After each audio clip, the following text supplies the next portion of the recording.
Hi, my name is Lobsang Wangdu. I'm with yourwangdu.com. I'd like to show you how to make Sha Momo. Sha means meat. Momo is we call dumpling. I'm gonna steam it, and also you can cook this many different ways. You can fry it, you can boil it, also you can steam it. In Tibet, we use the meat, yak meat. So since I don't get yak meat in the United States, so I'm going to show you how to make the beef momo.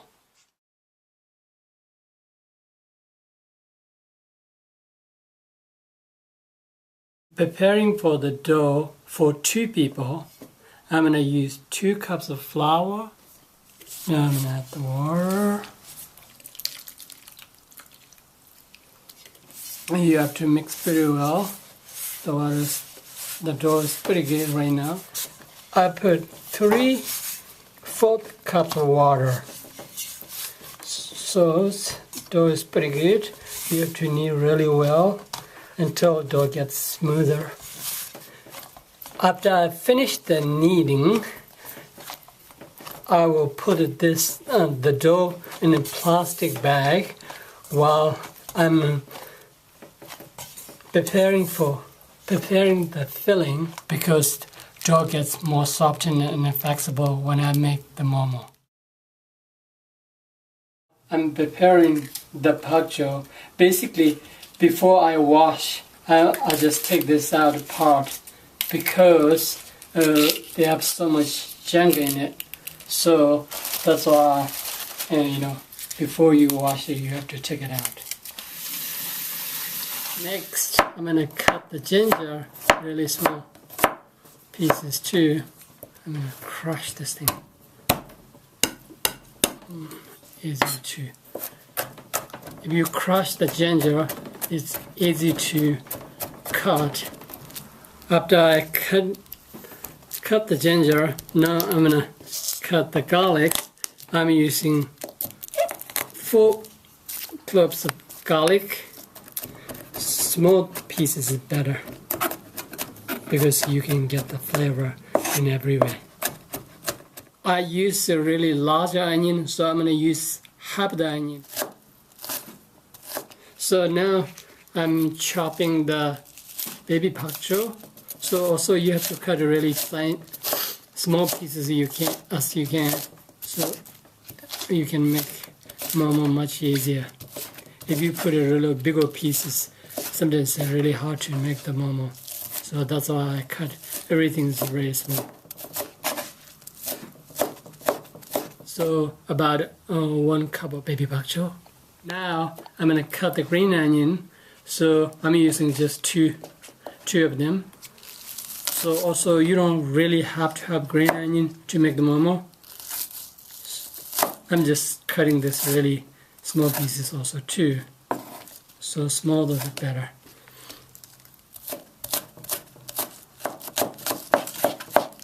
Now I'm going to chop the cilantro.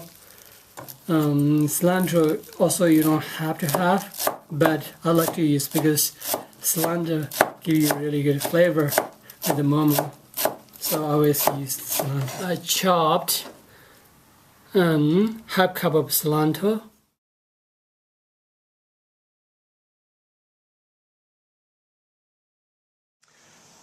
This is a yerma or emmer we call. So also people normally call Szechuan pepper. You can get this many Asian stores. The yerma give you really good flavor with the meat. This emmer has really strong numbing property. If you put too much, make your tongue numb. After chopping everything, I'm gonna mix with the ground beef. First, I'm gonna add 1 tablespoon of soy sauce, half tablespoon of salt, half tablespoon of beef bouillon.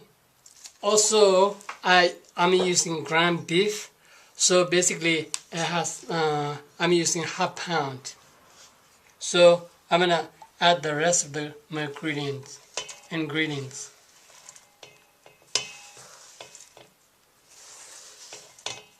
So this is meat momo.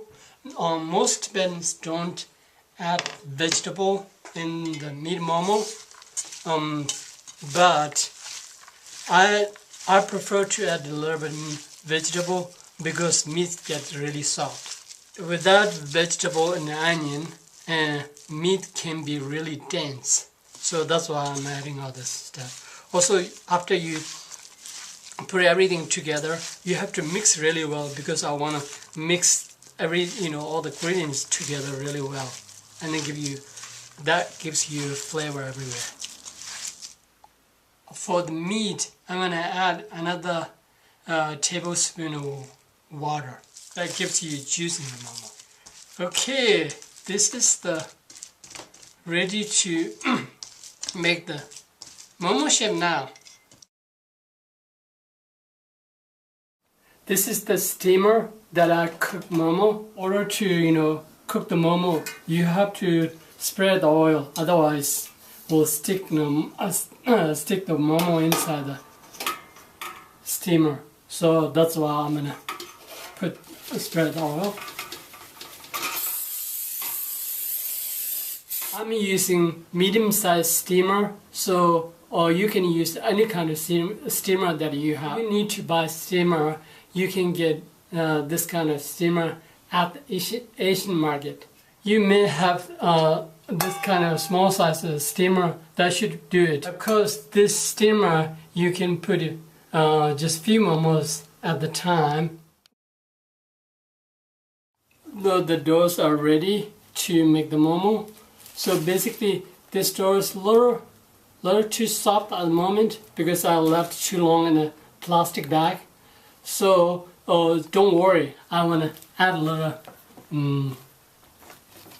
flour if this is too soft. It's pretty good actually. This is kind of perfect dough. So still I'm going to add tiny little bit of flour.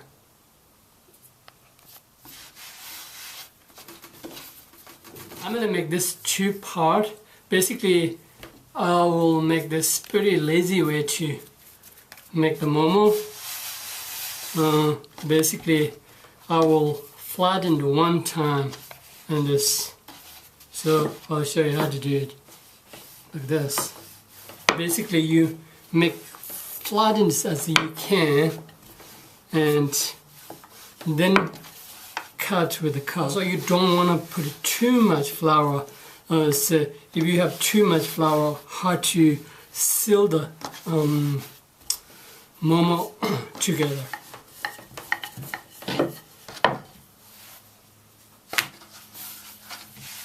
I think this is pretty good.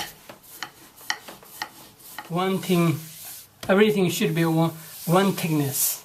This is the final dough that I made. The dough thickness should be 1/8 of the inch. Okay, now I'm gonna make the shape. I use this little cup, so it's kind of you need around and a little thin edge. So I just put it like this and then press hard and cut this dough. So it makes this shape.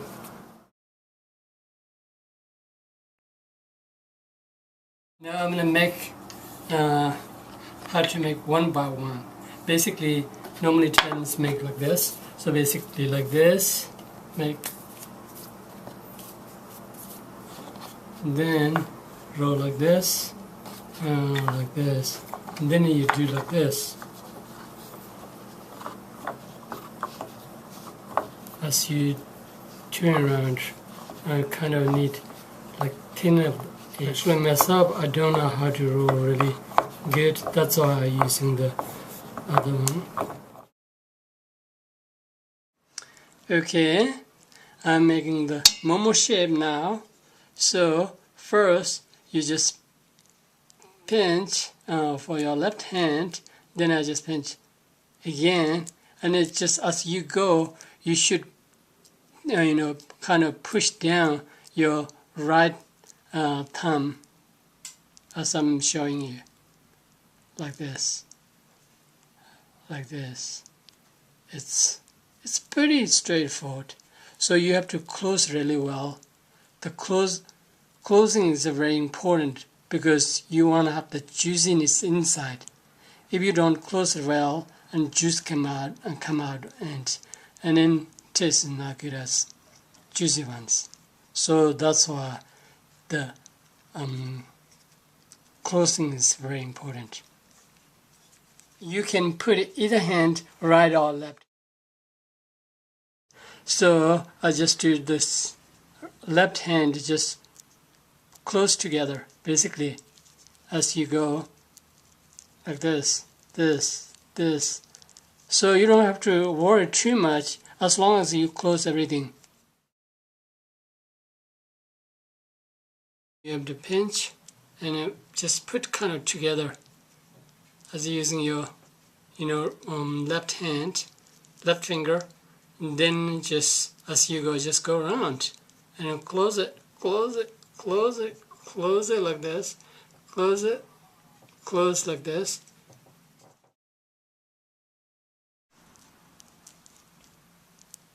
Okay, the closing part is very important. You have to close really well. Basically, push down your right thumb, so you want to meet the push down. So this part is very important. You have to close like this and like this and like this. Then after you did it, you have to kind of round it up. And also you can make it shaped like this. Also, shape size doesn't matter because as long as you close perfectly. Also, you don't want to really thick edge because you don't want to be doughy this part of the momo. Kind of you want to have the dough equally. Now I'm adding all my momos are in the steamer. So basically you don't want to put together close together. So I'm making some space. After when you're starting to cook, it will raise a little bit. So you need to have a little space. Now the water is boiling. So I'm gonna cook the meat momo now. Probably I will cook like 12 to 13 minutes.